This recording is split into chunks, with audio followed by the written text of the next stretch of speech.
Welcome back to another episode of Sports with a Z and a T. My name is Bryce Zelinsky alongside Taylor Lattimore. First episode post Super Bowl. It was a great game, honestly. We're going to get into that as well as some quarterback drama, mostly around Taylor's Indianapolis Colts. Once again, shocker, I know. Whatever. It's not drama. Okay. If we can get Russell Wilson or something, we'll go. My wish has come true. Ben Simmons is now adios. James Harden is now a Sixer, so we're going to get to that mega blockbuster deal, as well as some post-NBA trade deadline power rankings as we head into the home stretch of the NBA regular season. But first and foremost, Taylor, like I said, for our listeners, this is Sports with the Z and a T. We are sponsored by Mohawk Honda, Johnstone Supply in Troy, and Saving Face Barbershop up in Saratoga Springs. Super Bowl 56. The Rams are Super Bowl champions, and it's kind of one of those things like they better be Super Bowl champions. I mean, they're the team that went all in to make this happen. It was a lot closer of a game than I think a majority of the people expected. I thought there was a glimmer of hope for me.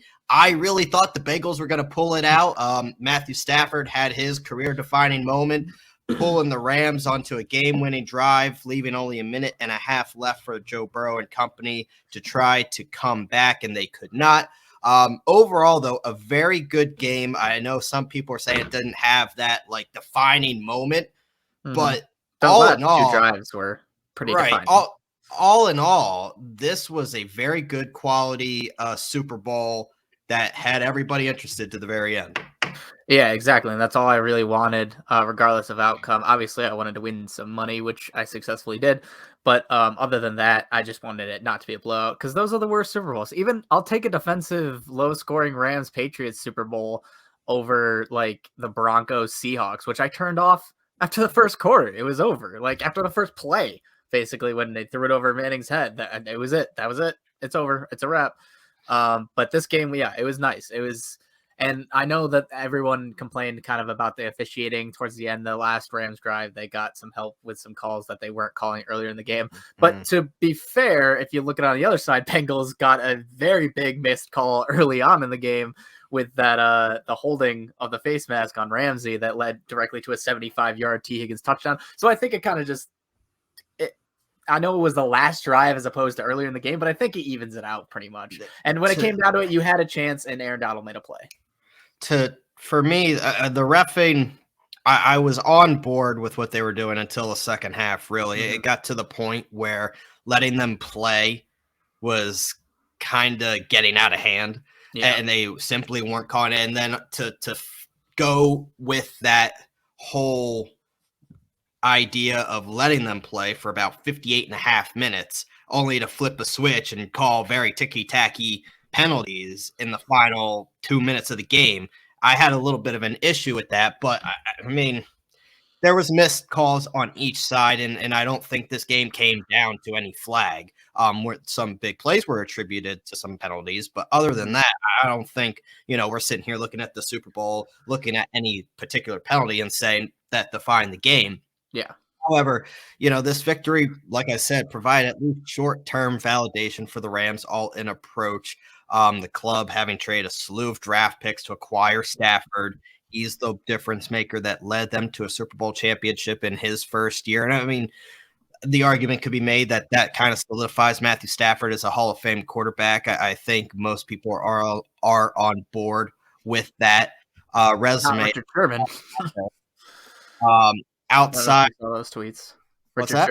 I don't know. Did you see Richard Sherman's tweets about Stafford being in the Hall of Fame? He went off about it, saying like that he wasn't like worthy of it yet or whatever. Citing that he's never been All Pro or whatever, and he's never won an MVP or whatever. He puts up good numbers, and then he got a Super Bowl. But I mean, when you play in Detroit, there's only so much you can do, and I think he did the most with what he had. Yeah, I think Stafford really.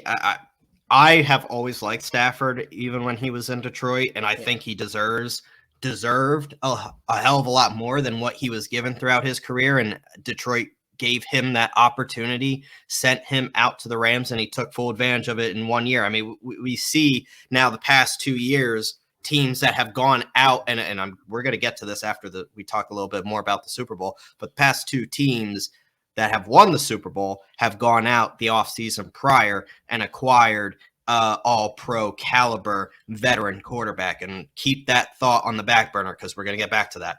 I think that's kind of one of the themes. Now, it's not going to happen every year, but it's one of the themes of the NFL in today's day and age. But it wasn't just Stafford. They went out and acquired Von Miller. They went out and brought in Odell Beckham Jr. And let me tell you, Odell Beckham Jr. was on his way to being the MVP of that game until he tore his ACL. I was sick to my side. A lot of my parlays had OBJ going for over 80 yards, and he was well on his way. The one that I won, I had him at 50, and he had 52 when he went down. I had one that one. It was a boost that he had 50.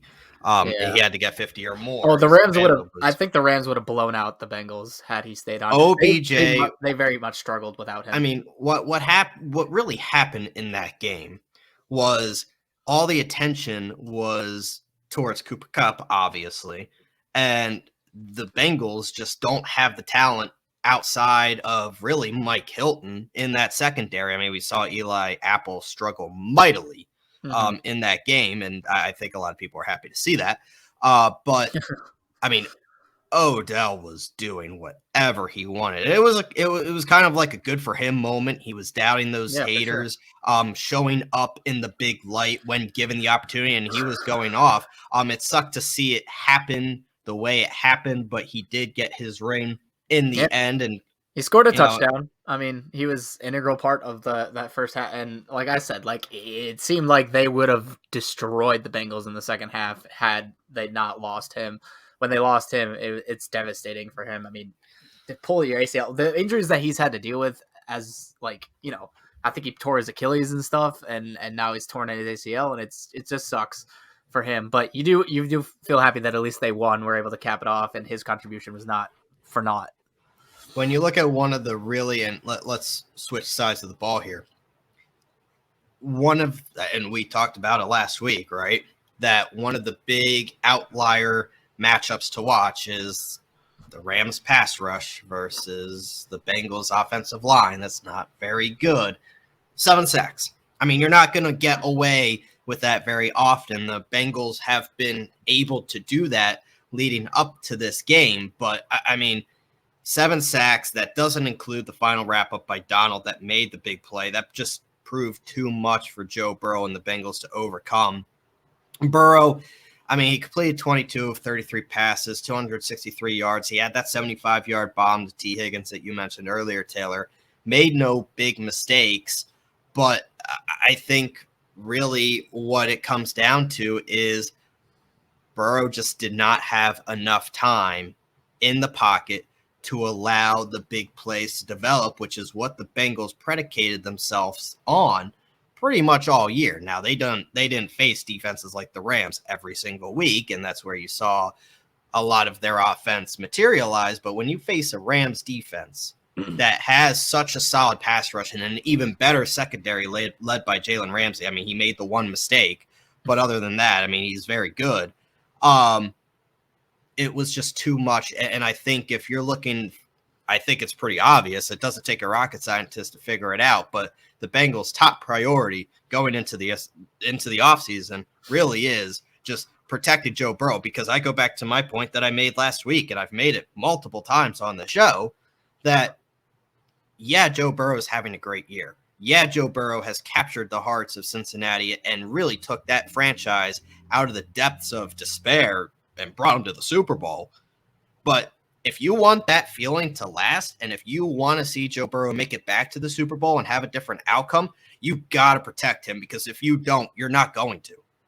Yeah, and I don't know about everyone else who's listening or you, but my Twitter is full of highlights, obviously, of the Super Bowl, and I've seen that last play, that 4th and 1, so many times, and I've seen people break it down from all different angles. And the thing about it was, he had, I think it was Uzama, it was either Uzama or Boyd underneath to the left side, that would have been a first down. He had Jamar Chase, who had beaten Jalen Ramsey so badly that Jalen Ramsey was on the ground and Jamar Chase had a wide open field, but he didn't have the time.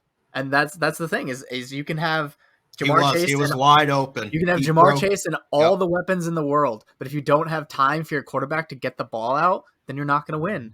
I mean, it's a silly argument because Jamar Chase is a big reason why the Bengals got to where they are. But you also have to wonder, and we talked about this last week too, and I've heard multiple national analysts talk about this.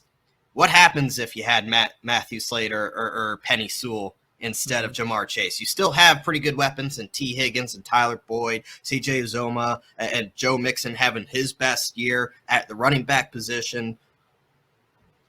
Does that help the offensive line enough to allow Burrow some more time? Obviously, that's hindsight. That's not a realist. It's like I said, it's a little silly, but it's something to think about. Like, look, you can have all the weapons in the world. If you don't have time, like we saw, Taylor, I mean, Jamar Chase was open. I mean, any quarterback, I mean, we could have sat there and watched Carson Wentz make that completion. We could have made that completion if we had the time. Like, if we had the time. Wide open. Joe Burrow, I mean, he more times than not in that game, he looked up from getting the ball from the snap, and Eric Donald's in his face. Von Miller's in his face. He's rolling out left. He's rolling out right. He's trying to pull a Michael Vick, trying to find time. And, I mean, as much as we like Joe Burrow, he ain't Michael Vick. He can't make that kind of play, especially on a torn ACL, and then especially spraining his knee late in the game as well. I mean, that further limited his mobility. It's something like the sprained knee brings up our point and, puts the emphasis on it. You got to protect this kid or you're going to break him. You are going to break Joe Burrow. You and I have seen it time and time again with quarterbacks in this league.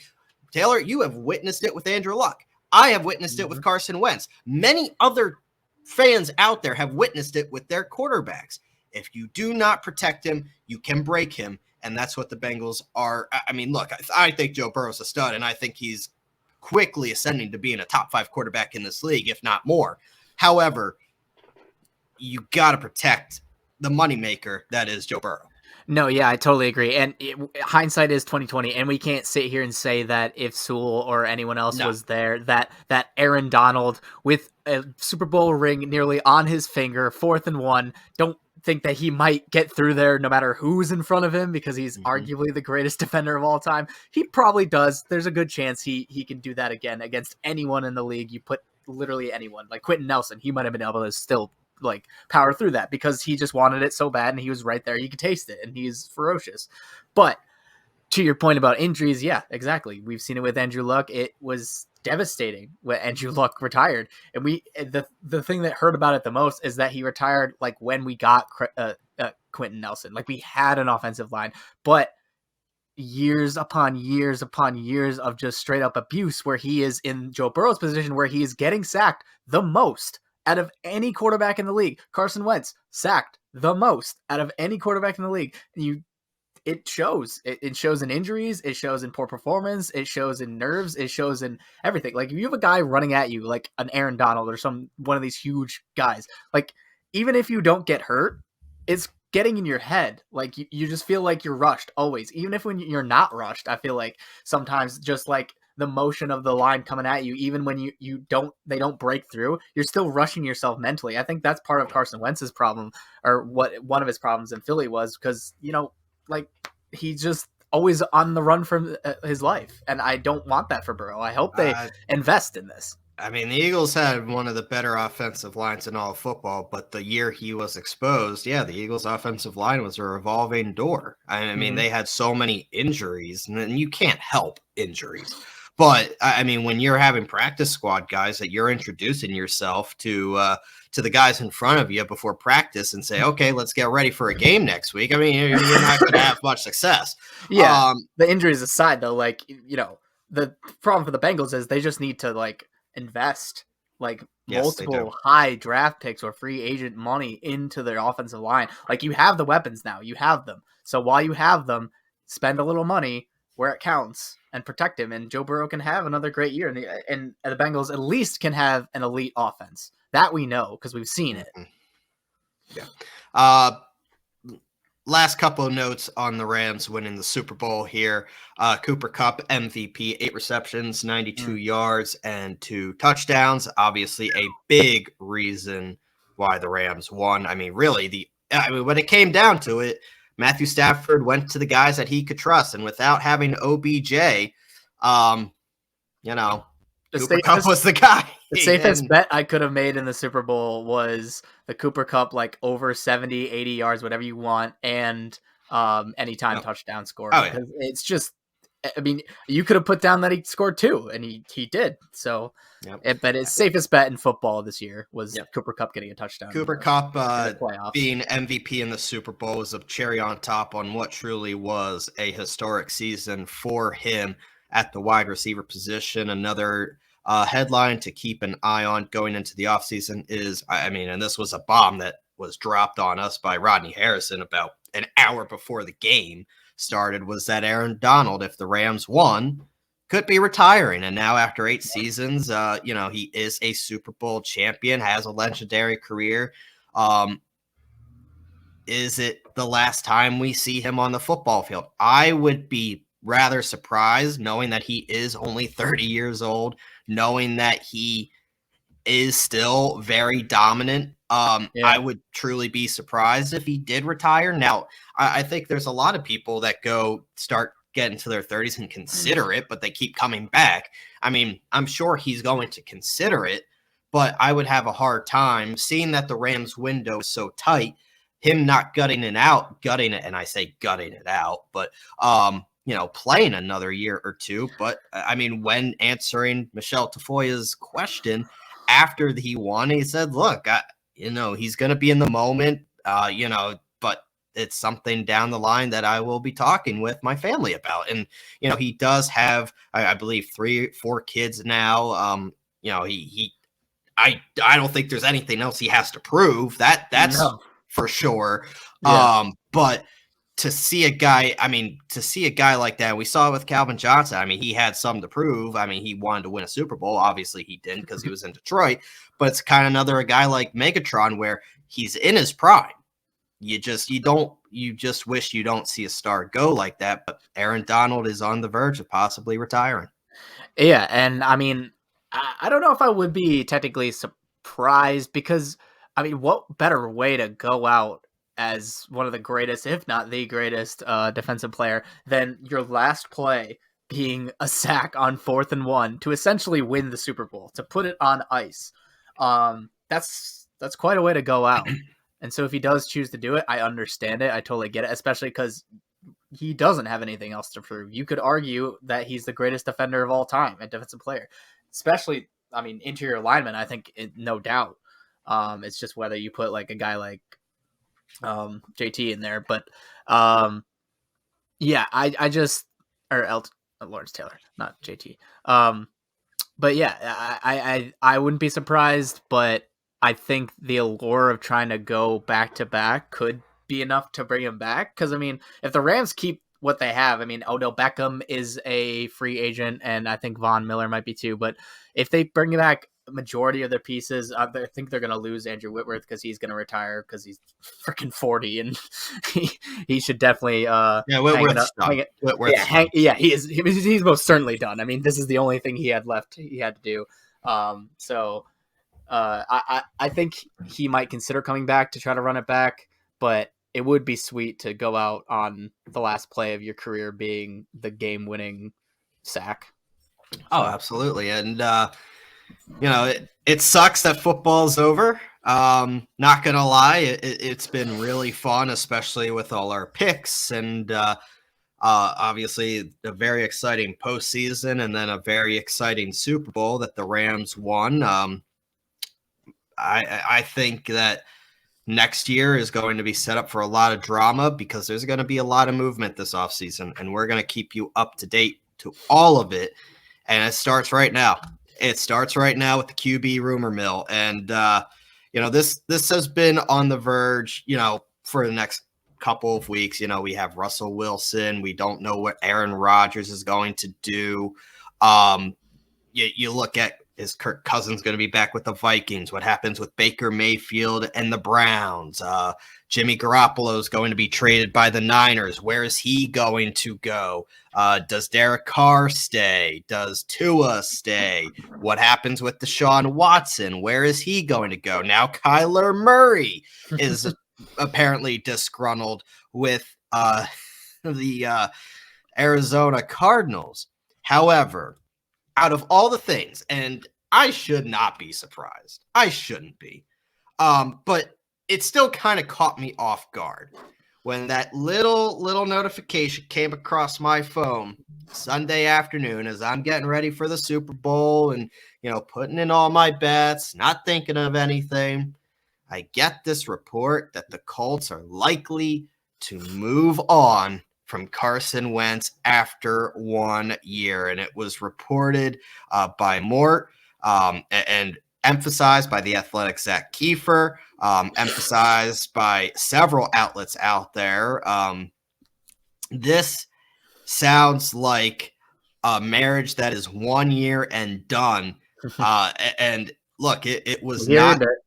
It was not the greatest stretch of seasons for Carson Wentz dating back to 2020 and obviously 2021. But the Colts, before I give my take, which I'm sure you know where it's going to go, is this something that the Colts need to do? It depends on who we can get. If you're trying to trade Carson Wentz for a Jimmy Garoppolo, that doesn't really move the needle for me. I feel like that's more of a lateral move. Jimmy is at least consistent, I guess. So maybe he can make those right throws when we need him to, but he's no, Aaron Rodgers. If we can get Aaron Rodgers or Russell Wilson, that's the dream right there. That I do in a heartbeat. I don't care. I have no loyalty to Carson Wentz. Maybe he would have earned that loyalty if he did something, worthwhile, not lose the last 2 games of the season. But Jim Irsay seems like a guy who wants to go for it now. I don't think he's going to take the Rams route because I don't think Chris Ballard will let him. But if it's someone who's like actually going to improve the team's outlook, then I'm all for it. If not, if it's Jimmy Garoppolo, then let me just ride with Carson Wentz for another year. I don't care. Maybe he'll be better when he actually has training camp and whatnot, which he didn't have last year. It's incredible. It really, truly is. This is, look, first and foremost, the fact that you end the year with season-ending upset losses to the Raiders at home, and then go and face the Jaguars in Jacksonville. Now, the Jacksonville Jaguars hardly look the part of a coherent NFL football team or a football team to begin with. And not only did they lose that game, they got absolutely smacked, knocking them out of the playoffs after a 9-6 start. This is looking more and more like a massive triumph for Howie Roseman. The Eagles obviously shipped Wentz after the 2020 year, and we know that, to the Colts for a 3rd-round pick in 2021 and a conditional second that turned into a first. Conventional wisdom was, right, that Wentz gets back with Frank Reich, his offensive coordinator, when the Eagles won the Super Bowl, and that would kind of recapture the MVP magic that he had during the Eagles Super Bowl run before he tore his ACL. Wentz's final numbers, in theory, aren't terrible. 27 touchdowns, 7 interceptions. He had a 62% accuracy and 94.6 passer rating. But it was kind of, you got to read in between the lines there. He once again came up short in the biggest moments of the entire season. Like I said, the Colts just needed to win one game over a 2-14 Jaguars team that was a 15-point underdog. Wentz threw for just 185 yards, threw a costly interception, fumbled twice, lost one of them. The Colts essentially learned, and Taylor, this is kind of my advice to you, and I think you're realizing it. The Colts essentially learned what the Eagles learned.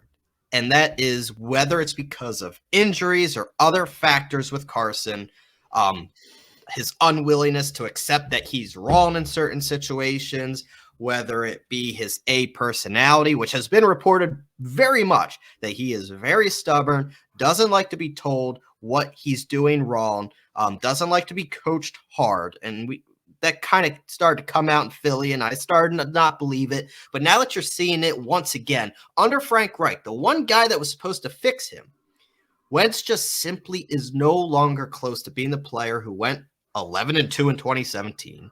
He was third in MVP balloting, earned second-team All-Pro honors, put the Eagles in position for their Super Bowl run. If the Eagles didn't have Carson Wentz that year, they weren't winning the Super Bowl. This is a massive fall from grace for Carson Wentz. Of 29 active quarterbacks who have started at least 50 games, Wentz is among only 6 who have never started and finished a playoff game. Ryan Fitzpatrick, Jameis Winston, Baker Mayfield, and Chad Henne are the others. Not exactly the type of company you want to keep when you're owed $15 million, guaranteed $15 million actually, but another $7 million guaranteed on the first day of the league year next month if Wentz is still with the Colts. That's why time is ticking and why Jim Irsay and the Indianapolis Colts could be moving on.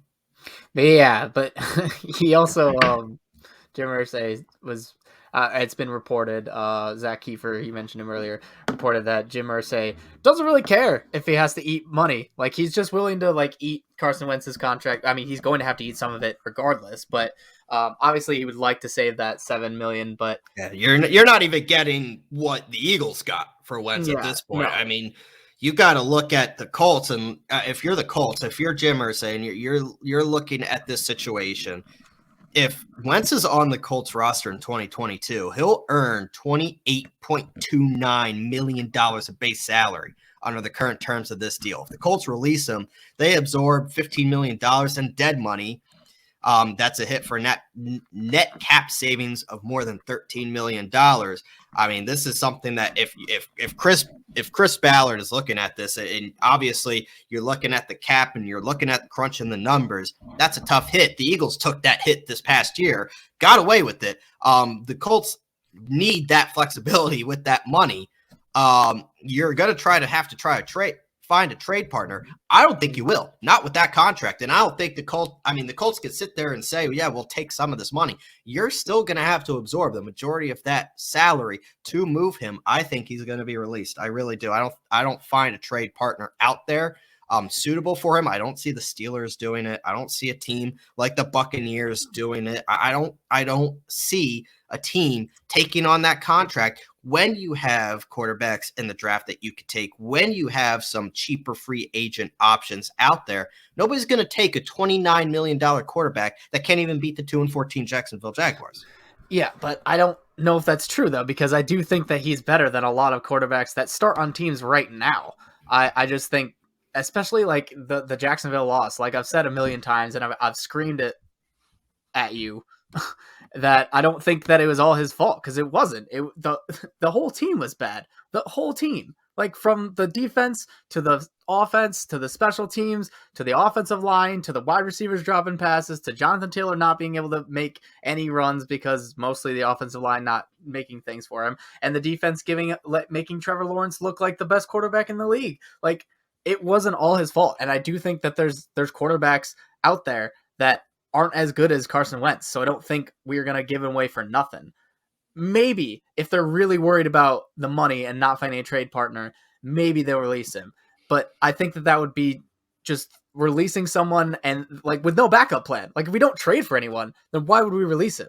Like, we're just going to run with him and just live our life. Like, if we're not trading for a Russell Wilson or something, then who are we going with? Jacob Eason or Sam Ellinger?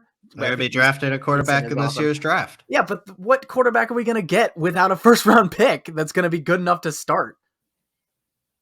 Not going to happen. Carson Wentz is the only other answer if we don't trade for a quarterback like a Jimmy Garoppolo or a Russell Wilson or an Aaron Rodgers. And I think this is where you might be looking at a bridge gap guy. Like, look, you're going to try to get what you want for Wentz.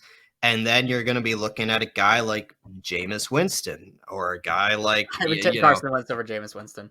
Obviously, but I mean, you're not. Are you going to take Carson Wentz with that salary over Jameis Winston? I'm sure. For one more year, maybe. There's a lot to get figured out there in Indianapolis, and wherever Wentz ends up, he's sure not the Eagles' problem anymore, and it looks like he will not be the Colts' problem either. It's getting murky out there. It really is. And then obviously as some news came out a little bit today that the Eagles are going to be swinging heavy per Albert Breer for Russell Wilson and or Deshaun Watson. Now I think Jalen Hurts deserves one more year to see if he could build, but I mean, the Eagles have the ammunition, right? The Eagles have the ammunition. And this is the point that I wanted to bring up from earlier. You have seen the past two Super Bowl champions go out and get their quarterback in the offseason. And a lot of teams are going that avenue now. You look at what the Denver Broncos could do. Go after Aaron Rodgers. You look at, potentially a team going after Kyler Murray in Arizona. You look at the possibility of a team like the Eagles going after Russell Wilson or Deshaun Watson. Carolina going after Deshaun Watson. Those teams, I mean, there are teams that I've mentioned that have a core. Question marks around the quarterback position remain. A guy like Russell Wilson to the Eagles, Deshaun Watson to the Eagles, or a guy like Russell Wilson or Deshaun Watson or Aaron Rodgers to the Broncos. Or the Colts, for that matter. Or the Colts. Pittsburgh is another team, right? Defense. Great defense. Great defense. You're one quarterback away. You throw Aaron Rodgers. Now, I don't think Aaron Rodgers is going to Pittsburgh. I'm going to say that right now. But you put Aaron Rodgers to Pittsburgh? Jimmy Garoppolo to Pittsburgh. I don't know, man. Things could happen. Jimmy Garoppolo just took the 49ers offense to this NFC Championship game in a Super Bowl a couple years ago. He could definitely take a great. Now he's going to be carried by his defense wherever he goes. If he's going to be successful, because I do not think he is elite status carry the team even when the defense is playing badly. I don't think he's that. But give him a good defense, Broncos or the Steelers with guys like Chase Claypool and Najee Harris. Obviously, they need some work on the offensive line. I expect Juju to be back too. Juju and Deontay Johnson. So. Yeah, exactly. So all those weapons, I think Jimmy could at least compete for a playoff spot, if not the division. Honestly. Yeah, and there's quite look. I really look at and again the Eagles to me that they have look, you have Jalen Hurts, and obviously if you go and trade for a quarterback, Jalen Hurts isn't going to be there. So Jalen Hurts is going back to the team that you're trading. And probably a first and something else, blah, blah, blah. I mean, if it's Russell Wilson, the price isn't going to be as high as it is Deshaun Watson. But you look at the Eagles, the Broncos, the Steelers, teams that have the means to go and get these guys. I mean, the landscape of the NFL is pretty fluid right now. And it's because of these quarterbacks. Like the Vikings are they really committing to a 33-year-old Kirk Cousins? I mean, this is truly going to be a fascinating offseason. What about the Browns? What if they haven't? I mean, they say that Baker's going to be back. They'll say that to the public. Guess what? Howie Roseman told me straight to the face, via press conference, as I'm sitting there trying to figure out that Carson Wentz was going to be the Eagles quarterback in 2021. Okay. I think it's like one, they're not going to tip their hand in any negotiations. Correct. Two, Correct. They don't even think that they're going to trade him. And then someone comes to them and they're like, "Hey, Deshaun Watson," and then you're like, "Okay, now we're talking." You don't even know the trade even if they're not being aggressive, other teams might go to them. If I'm the Houston Texans, I go to the Eagles. Say, "Are you in love with Jalen Hurts?" Because Jalen Hurts wasn't bad. Jalen Hurts is a guy you could probably build around.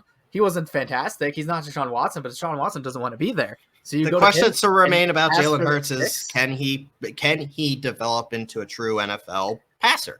But- and there's questions there. But But he's a guy I go to. Like if I'm going to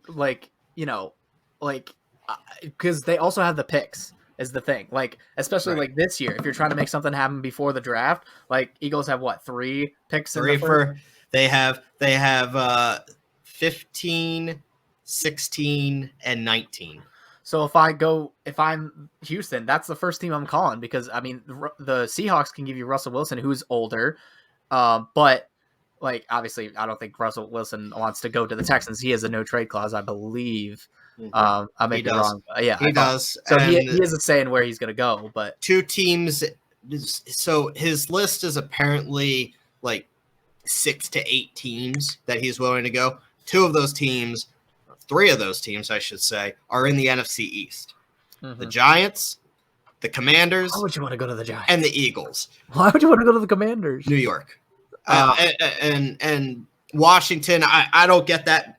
I don't get that marriage at all, and I don't think that's realistic. But Washington is on the list, and obviously the Eagles are as well. Just to live in New York, it's cold as shit here. Why would you want to come here and play for that crap franchise? At least, where I'm at as an Eagles fan and looking at this Eagles organization and the current state of this team, you have to truly believe that you could contend for an NFL championship in the next 2-3 years if you're bringing in Russell Wilson. If you don't, I would go the Deshaun Watson route. And do I think the Eagles are close? Yeah, I think they're close. But I think you need to see what they do this offseason and what they do through the draft. And you need to see some more things from the youth perspective materialize because those deficiencies showed up against a team like the Tampa Bay Buccaneers. So, I mean, that's kind of my take on that.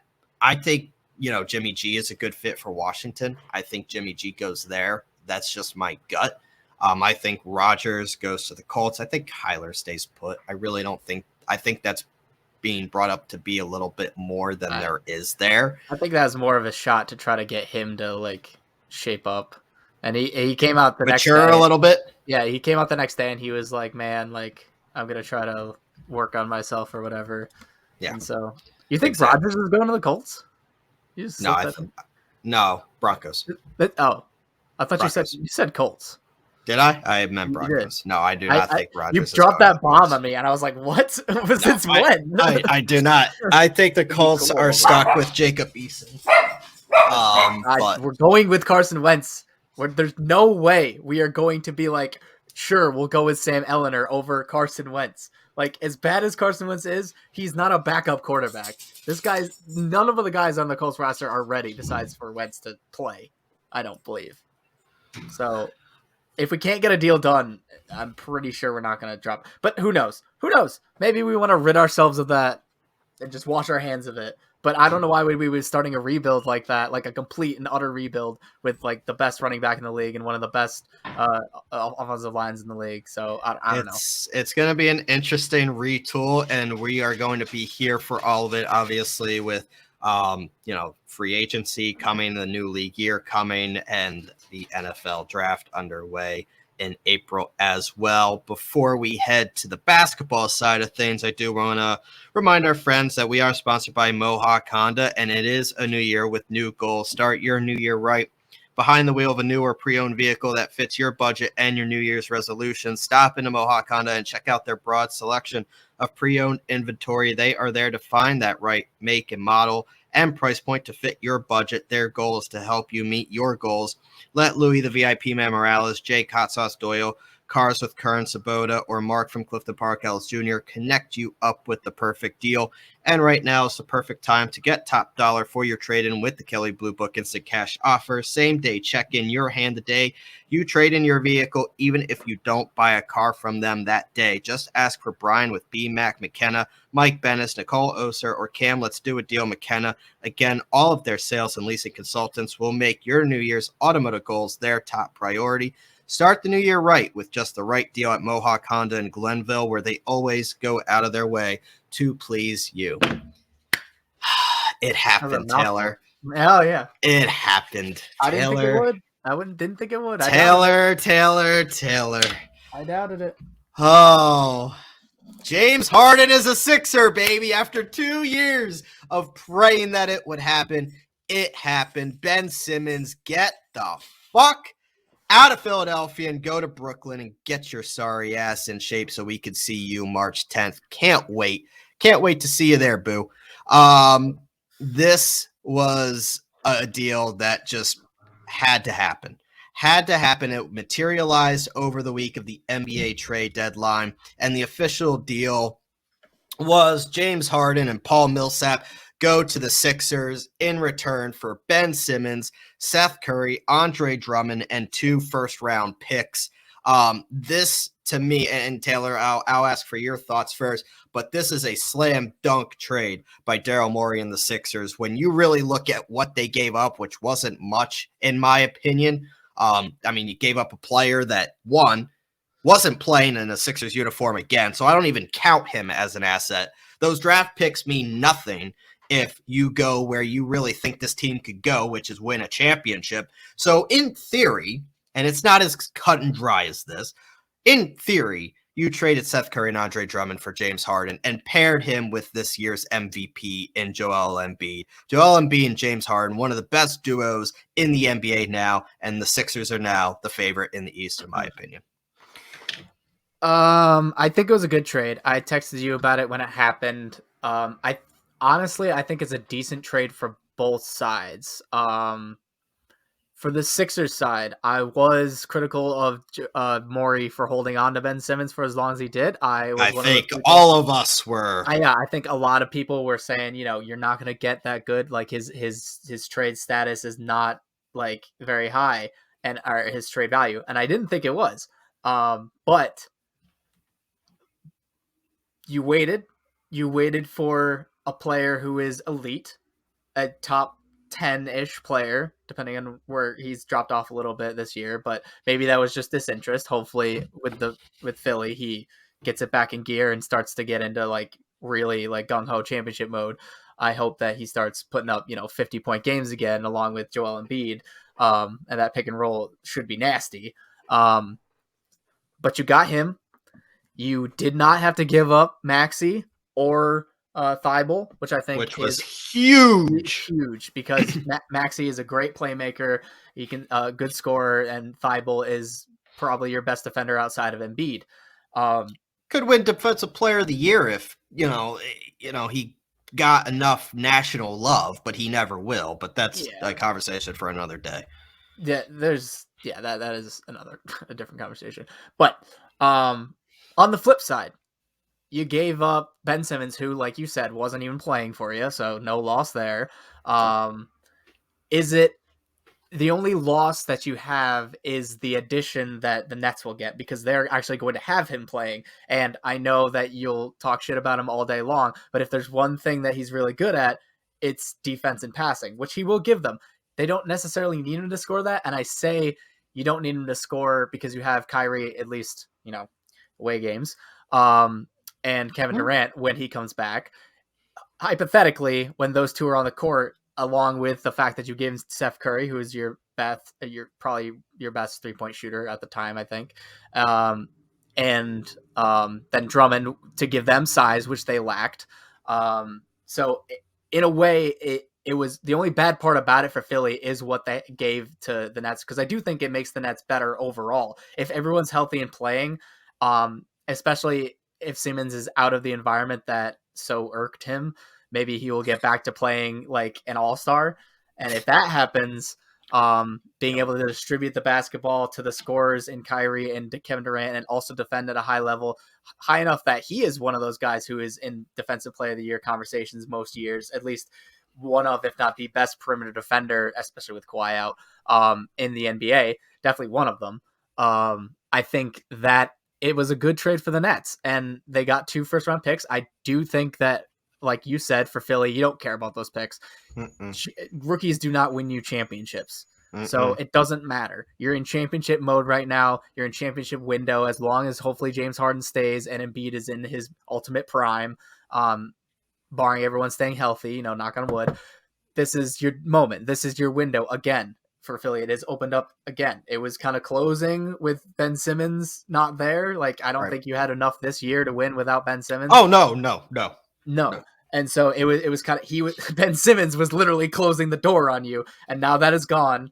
And so who cares about the picks? No one cares about the picks. They're going to be low anyway if you're playing well, which you will be. So, I mean, even if they don't win the God, I hope they win a championship. But even if they don't, like, those picks just aren't going to be anything. They're going to be trash. They're going to be trash for a championship team. They're not going to be good for the Nets either, because the Nets are also a championship aspirating team. So they're not going to be like, you just don't get many rookies that are like big contributors on championship. The Sixers kind of found Tyrese Maxey was like 20, like it happens, but very rarely. It's a big gamble. I mean, Nikola Jokic is another example of that. Of course, you can find diamonds in the rough, but you could have Jokic with the second round. Like, you don't even need to have a first round pick for that. And so the Sixers are going to have their second round picks and whatnot. Sure. And so I think it's a win-win for both sides. I think obviously if James Harden can play out to his full potential, I think it's more of a win for Philly than it is for the Nets. Oh, but it's still really good for the Nets, because the Nets need that defense. And Morey had the terrible hand, and everybody in the league knew that Simmons wanted out, right? And he had to make a trade, or else he was. I mean, we talked about it last week, or else you're wasting this brilliant season by Joel Embiid. I mean, you cannot. And I've talked about this on Made for Philly. I've talked about this with you. We're past the point of talking about, well, let's stockpile picks and trust the process. No. The process, this completes the process. You have to win with Joel Embiid now. He's 28 years old. Like, look, he's still in his prime and will be for a while. However, hopefully, like, don't stop pushing it down the road. Like, the Philly fans got in, not all of them, but, and I'm in that, obviously, in that environment every single day. Philly fans got to this point where, like, they were so brainwashed to think, like, more draft picks, just keep pushing it down the line. What's better for the future? No. Eventually, you got to win now. And this was the move Daryl Morey had to make to win now. He made $150 on the dollar for Ben Simmons. I mean, let's be clear on that. I did not expect. I was broken when he turned down Halliburton and Buddy Hield because he didn't think that was enough. And look, would a caliber of Halliburton put the Sixers in championship contending discussions? Sure. But not to the point that James Harden will with the Sixers. And the fact that you kept it's almost as much of a win to keep Tyrese Maxey and let him learn with James Harden, sit with James Harden, work with James Harden, play with James Harden. He's only going to get better. You kept Matisse Thybulle. You have Danny Green still on the bench. Like, this is a team that, look, I get it. James Harden's not the same player that he was a few seasons ago, but he is still very, very good, and the attention's not going to be on him. I think this is a Sixers team that's destined to win at least the Eastern Conference this year. Now, when you talk about the Nets, trading Harden for Simmons may seem like a downgrade, and yes, I think it is. But to your point, if Simmons does play, if you could get Simmons at 25 years old to at least play back up to his potential, sure. Now, how long is it going to last? I don't know. I mean, that's a serious question. Who knows what his mental state is, if there is a mental state, because clearly he's not too worried about his mental health, because as soon as he got traded, he showed up on the Nets sideline. So you're a coward for that as well, Ben. This is, I mean, a guy who finished second defensive player of the year, but you know what it is about, Ben? You can't have him on the floor in the final minutes of a close game. You can't. Hack-a-Ben's going to come out. I lived it. I watched it happen in front of my own eyes against the Hawks last year. Hack-a-Ben was real. And unless he develops some type of a jump shot or a free throw, which there's no evidence out there to say that he is, I mean, I don't see how it gets better. You saw a clear cap of potential with Ben Simmons. There are clear deficiencies. Now, is he very, very good on the defensive side of the ball and moving the ball up court? Yes, absolutely. Is he a potentially good fit with Kyrie and Kevin Durant? To be determined. I think they still lack some shooting. And that's where Seth Curry comes in. But at the same time, Seth Curry's he's a role player. I mean, Seth Curry was forced into the starting lineup this year because Ben didn't play. Seth Curry was not in the starting lineup last year. He's a role player. So to assume that he's going, and I get it. You have Kevin Durant, you have Kyrie for your road games. Congratulations. I mean, save me with the Nets got better with this. I don't see it. They got better than what they were. I don't. The offensive fit's messy. It's too messy. I don't think it is though, because the dream is you have the end of game stuff. That's a huge concern. But I don't think that's going to be an issue. Well, I mean, it will be an issue, but that's only end of game. Like, you're not hacking Ben all game long to an extent. Does he need to get a free throw? Yeah, of course he needs to learn how to shoot free throws. You're a professional basketball player. Learn how to make a free throw. That would be the easiest fix. If he just did that, then it's okay if he can't shoot, because you can drive and you can get fouled, and they'll be at least have to respect that. I like Seth Curry. He gives you immense shooting, 3-point shooting, so you can space the floor to the point where if the ball is in Ben's hands and you have Kyrie Irving and Joe Harris when he comes back and Seth Curry on the outside with Kevin Durant wherever you want him, he's a threat to shoot it from wherever.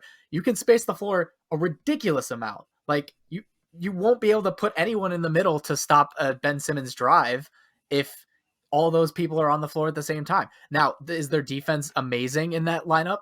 No, because they're a little undersized. They can also throw in Patty Mills wherever they want to put, like, where Joe Harris is out right now, so you can put him in. They desperately miss Joe Harris. Yeah, exactly. Yeah, they do. They have a bunch of 3-point shooters on, and that's the logic with Seth Curry. But pretty much trust. I mean, Joe Harris was kind of trash in the playoffs last year, but that's neither here nor there. You hope for his sake that he's better, but when you have Kyrie and you have Kevin Durant, there's not much more offense you need, and just having shooters to space the floor is enough, I think, to really open it up for them. And especially if Simmons is the one who can do those driving kicks, who can play that point guard and run the offense, so that you leave Kyrie and Kevin Durant to do what they do best, which is score.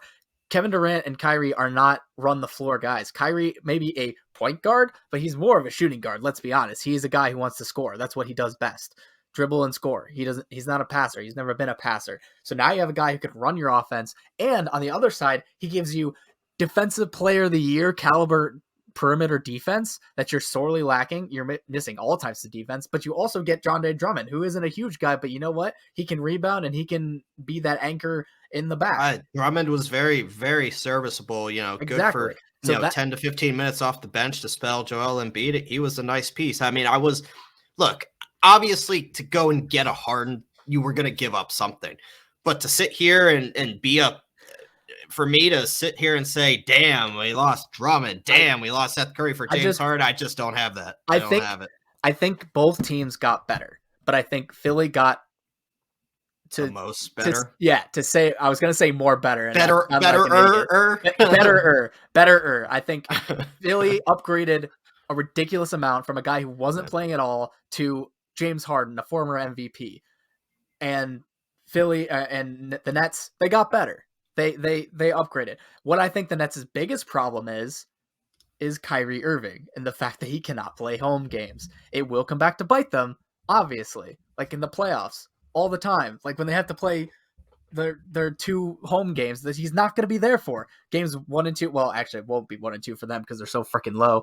Games like 2 and 3 of their first in every playoff series, because I doubt that unless Ben Simmons comes back and really ramps up quickly, they're not going to be climbing the standings, I don't think, too much. They're basically out of the playoffs right now. They're like, what, the 10th seed or something? 9? They're currently the 8th seed right now, and it does fluctuate, but they are 2.5 games, and they just broke their 11-game losing streak on Monday night. Oh, good for them. Yeah. Right. I mean, they don't have Kevin Durant too, so that's it's a very deep East that I think the Nets, like, they got better, yes, but you don't know when Ben Simmons is coming back. He says he hopes to return for March 10th against the Sixers. Let me tell you, the city of Philadelphia is going to break his mental state if he is that soft. So he may not want. He's prepared for that, because that's why he didn't come back, because even on Philly team, he would have gotten eviscerated. But like, you don't know what Ben Simmons you're going to get when you get him back. Like, I just don't see them competing with the Sixers, with the Heat, with the Bucks, with even I think they would handle the Cavs in a 7-game series, but you have to question that until you see what the team is going to look like come playoff time, because how healthy is Kevin Durant? Can Kyrie play more than road games? What Ben Simmons are you getting? I mean, you're going to get nice contributions from Seth Curry, but look, I just don't see it. On paper is basically everything that I've been saying is on paper. And that's what we said about the Nets for a year and a half. If you actually look at the reality of the situation, yeah, Kevin Durant's not there. Like I talked about Joe Harris coming back, Kevin Durant's not back. So you need him back first to do anything. I mean, without Kevin Durant, you are nothing. You are nothing. Like you cannot compete in the East at all without the second or third best player in the league. Obviously, Kyrie, that's not changing. If he hasn't got vaccinated yet, I don't know why he'd get vaccinated now. Like, no, and you saw this too. Like, this came out. The report came out that Kyrie was frustrated. Yeah. Kyrie was frustrated that he can't play home games. I'm like, well, you can, you idiot. Well, just get vaccinated. There's a pretty easy solution to that, Kyrie. It's like we're like in an episode of like Curb Your Enthusiasm. It should be playing because I was like, you're frustrated, you can't, but you can. There's an easy fix. Like, it's Kyrie. We all know that it's not easy working with Kyrie Irving and trying to get common sense out of Kyrie Irving. And so, Kyrie's not going to be there, I don't think. So you're going to have to only have him for road games. You better hope that, at least Game 7, because you're not getting, let me tell you, Game 7 is going to be on the road. Home court advantage. It's not too late, but it's too late. In fact, the Nets might want to try for away court advantage so that they can have all their players play. Like lose games on purpose to get away field advantage because it's the only time they can play with their full freaking team. All right. Yeah. I mean, you need Kevin Durant and Ben Simmons. You don't know how he's going to be. He hasn't played in forever, it feels like. And he wasn't playing his best basketball when he was. So. Yeah. So exactly. And so on paper, Nets got better. Like in 2K, sure. When they have everyone back, Nets will be pretty playable. In real life, I don't know. Mix will be weird, but Philly definitely got better. We have about 3 minutes left here, Taylor, and I do want to touch on this before we go. Like, we talked about the Sixers and we talked about the Nets, but let's broaden it up. We have the NBA trade deadline behind us now. It's crunch time. You have the teams. We know what the teams are moving into the dog days of the NBA season. You look at the NBA championship favorites, and you look at the Suns, you look at the Warriors, you look at the Sixers, the Heat, the Bucks in the East. To me, those are the 5 teams to really hone in on: the Suns, the Warriors in the West, and the Sixers, Bucks, and Heat in the East. When you're talking about realistic, legit NBA championship contenders. Yeah, I'd agree with that. I think Cleveland's a little too young. Look, great season. There's 2 teams that I put in the same group, and I had this exact conversation with a buddy of mine the other day. Memphis and Cleveland, 2 very, very good young teams. Not there yet.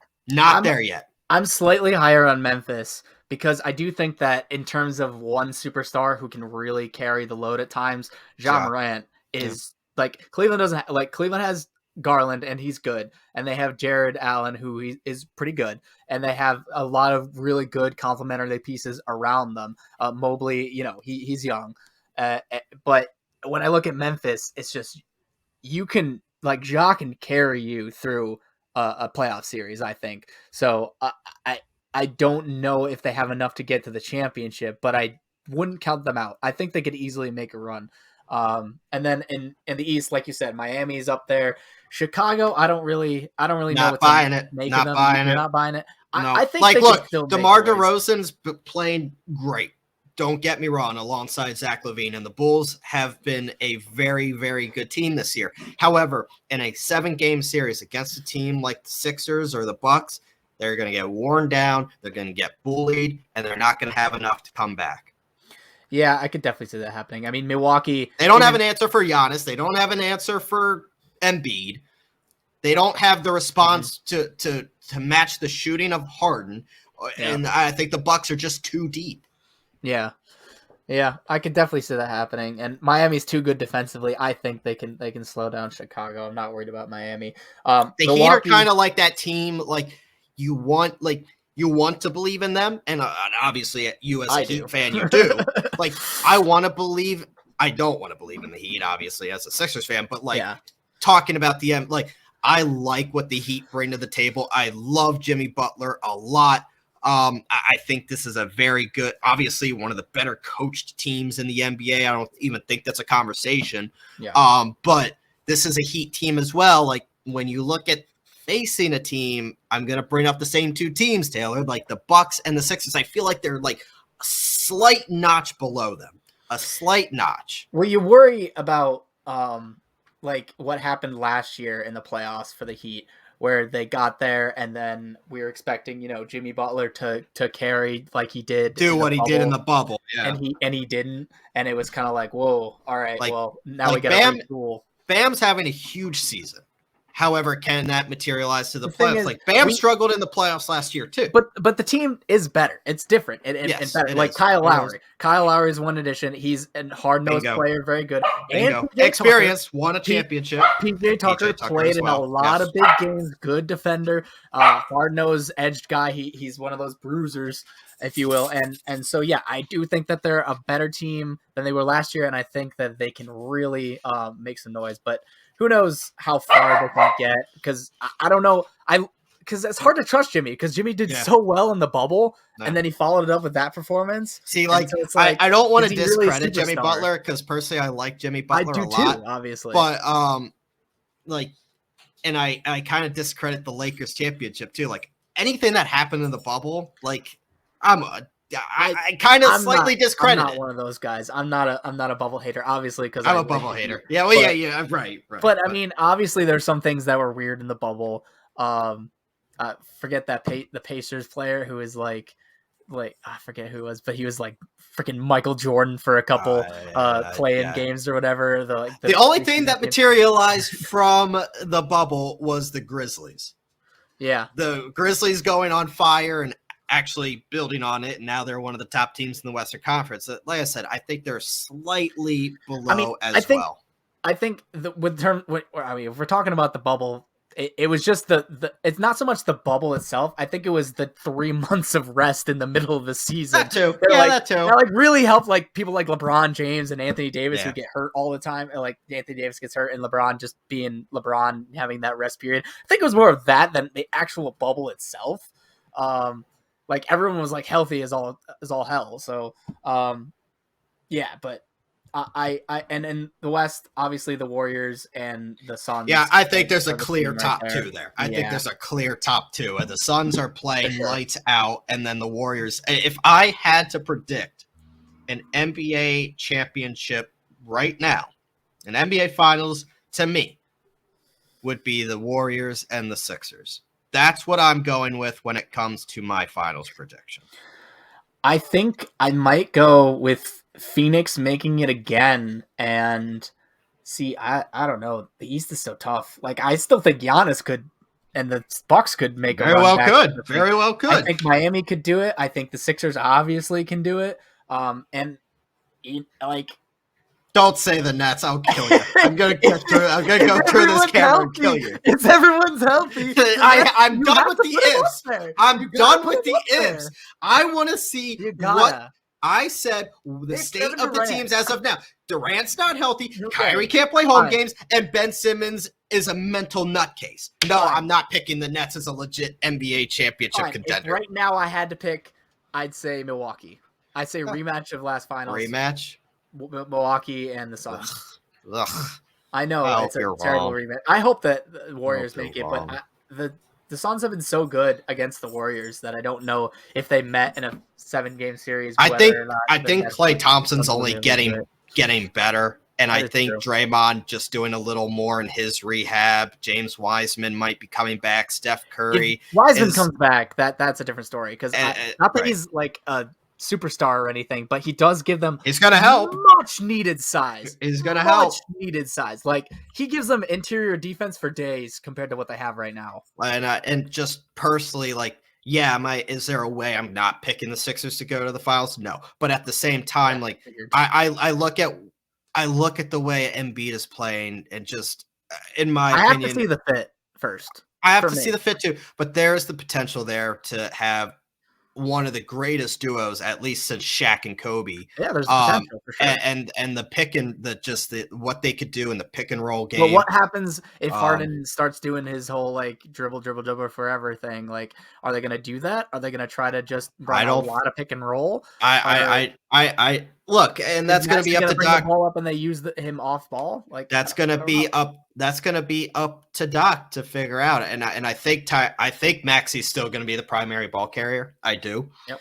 And I think Harden, and he talked about it a little bit in his presser today. He was introduced to the media today by the Sixers, and today, as in Tuesday, that's when we record. And I know we need to get out of here, so I'll be quick on it. But Harden was really excited about the fact of mentoring Tyrese Maxey and helping his game come along as well. And I think Harden that's what he was missing. Like, you're not telling Kyrie what to do. You're not helping Kyrie. I think Harden was looking not only to contend and obviously play with Joel Embiid and reunite with Daryl Morey. And he did say Philly is where he wanted to go to begin with, not Brooklyn. I remember back in the day when we did thought not dictate he might that go there. Yeah. But I think he's embracing the mentorship role as well and what he can do with Tyrese Maxey. So it's going to be an interesting dynamic, but I think the dog days of the NBA season are going to be really fun to talk about. That will do it for this week's episode of Sports with a Z and a T. Remember to follow us on Twitter, sports_podcast, obviously sports with a Z there, as well as mine and Taylor's Twitter accounts at ZBryce21 and at TLats, 2 T's, 2 S's there for Taylor. And then obviously you can find our episode and every episode of Sports with a Z and a T on Spotify. Make sure you rate at the top left-hand corner there where the star is. Simple, easy, one press of the button, and you can go and quick and rate, share with your friends and family, coworkers, whatever it may be. You can also find us on Apple Podcasts as well. And if you want to see our awesome faces, the YouTube side of things as well. All right. That's all. That's it. All right. Good talk. I got nothing to say. You pretty much covered it all. Good talk. And enjoy watching the NBA this week. And sad that football is over. We'll talk to you next. I know, first weekend without football. And on that note, this was Sports with a Z and a T. Stay safe out there, and we will catch you next week. See ya.